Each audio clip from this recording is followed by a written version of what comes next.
Hi, and thanks for joining me today. Today we're going to be talking about the Panchamaya Kosha system and energetic blockages. So you might have heard me lecture on this before. It's one of my favorite topics. The physical body, the energetic body, the mental body, the intellectual body, and the soul are intimately and interdependently connected. When something happens to one, we feel it in all of them. And we need to develop a different understanding and awareness of our energy, where it comes from, and how we use it. All of the energy that we are using is called prana in yoga.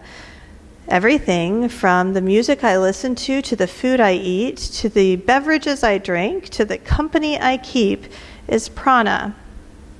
I'm born with a certain amount of prana. That's my prenatal prana. That comes from my mom. But then I spend my whole life cultivating and acquiring new prana, and that might come from any source that has a sensory component. The body draws in the prana and metabolizes it so that we can live.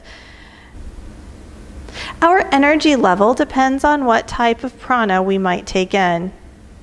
And ultimately, if we have an injury in the physical body, the energetic body, or even the emotional body, our entire body will send energy to that place in an attempt to repair it and to create balance. When we have surgery, it takes 6 weeks for the physical body to heal.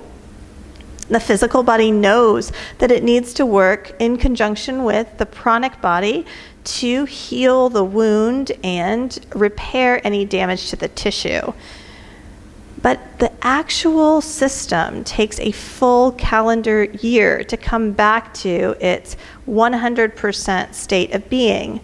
Your immune system, for example, is compromised for at least 12 months after any general anesthesia. This is your body's way of repairing what it needs to repair. If you've heard me lecture on energetic blockages before, you've heard me talk about stubbing your toe.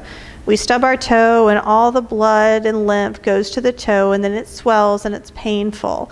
The inflammation causes our nerves to feel pain, and that sends signals to our body. And all we think about is the big toe for a couple days, and then it slowly starts to heal, and we free up energy for other things. But while that injury was going on, all of our energy was being funneled into the big toe. The same thing happens when we have emotional upset or intellectual upset.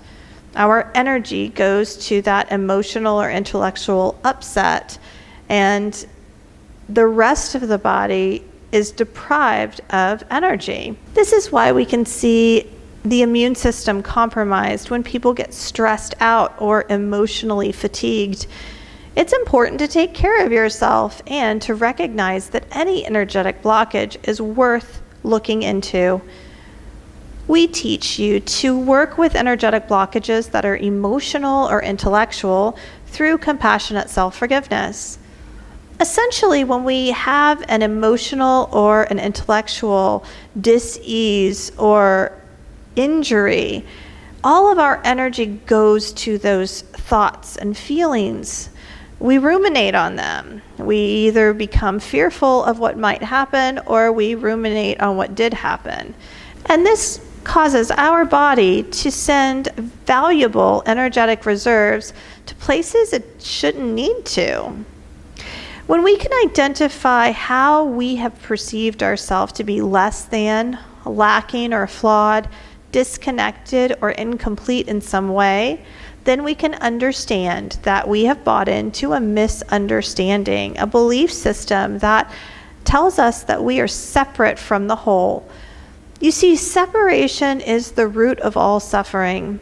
When we can identify that our upset is coming from this place, we can forgive ourselves for buying into the idea that we are separate.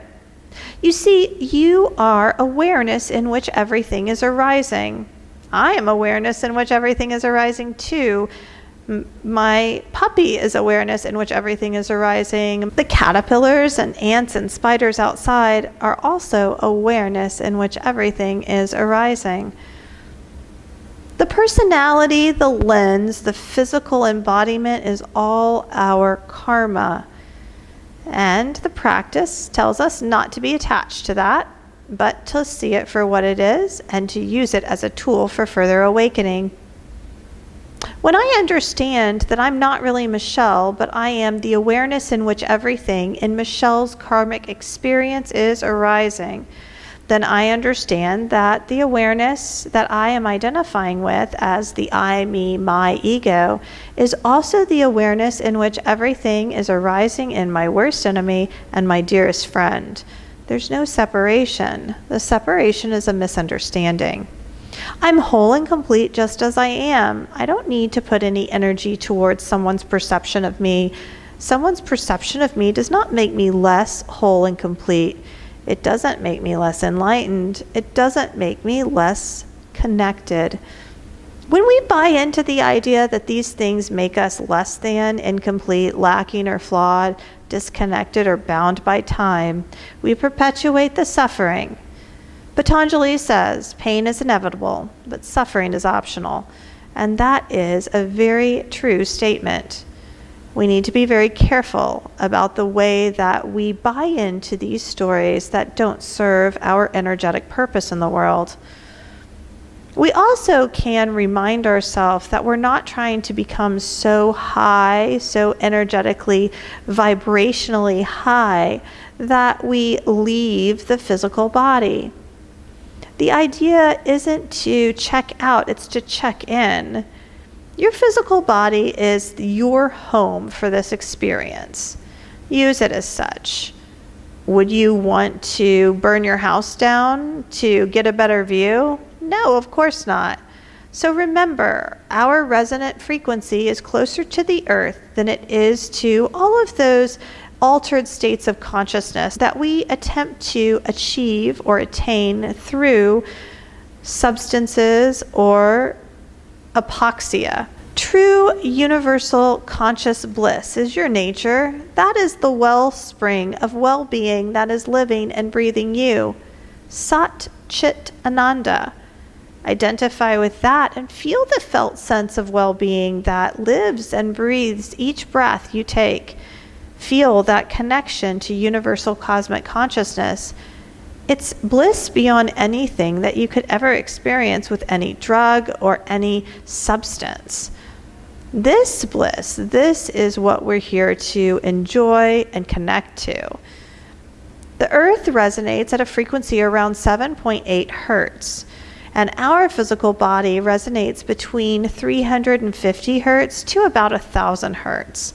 The sweet spot, the absolute perfect frequency that helps to even heal DNA, is right around 540 hertz. We want to stay grounded. We want to stay embodied. We want to resonate with nature and the things that are keeping us here in the present moment. I'll invite you to take a look at any upsets that you might have in your life. Are there any limiting beliefs that you might have come to believe that perhaps are misunderstandings? Think about a time when you felt less than, incomplete, lacking or flawed, or perhaps even disconnected. And place your hands over your heart. And drop out of the thinking mind and into the sensational body. Recall this experience and how it made you feel. Acknowledge that this is just a misunderstanding. You are whole and complete and have everything that you need. Repeat after me. I forgive myself for buying into the idea that I am less than.